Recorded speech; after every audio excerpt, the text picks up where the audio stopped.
Shalom.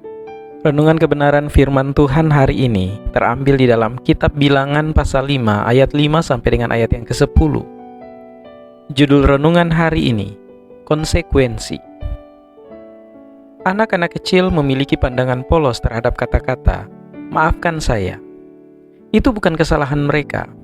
Kita sebagai orang dewasa mengajari mereka bahwa setiap kali mereka melakukan sesuatu yang menyakiti orang lain, mereka harus meminta maaf.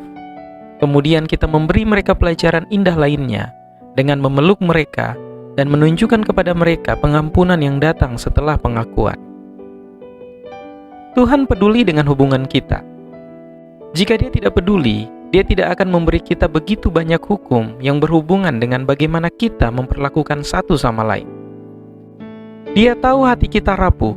Dia juga tahu betapa keras kepalanya umat manusia. Bacaan kita mengandung aturan penting bagi bangsa Israel dan bagi kita. Mari kita bersikap realistis.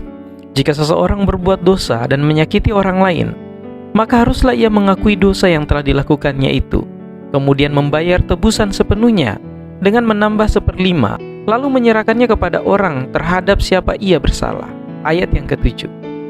Dengan kata lain, jika Anda marah dan melemparkan sebuah barang saudara Anda sehingga rusak, Anda harus mengganti barang tersebut dan memberinya sedikit uang untuk masalahnya. Konsekuensi membuat kita berhenti berpikir, apakah harganya sepadan dengan momen kepuasan sesaat? Sebagian besar jawabannya adalah tidak. Sebelum kita mengakhiri renungan kita di hari ini, saya ingin menunjukkan bagian yang sangat penting dari bacaan kita.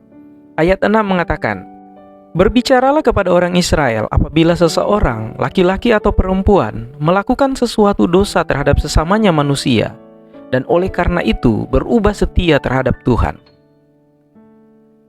Kesalahan kita tidak hanya terhadap orang yang telah kita sakiti. Kesalahan itu juga merupakan ketidaksetiaan kepada Tuhan. Orang yang kita sakiti bukan hanya seseorang yang mengganggu kita. Mereka adalah anak Allah.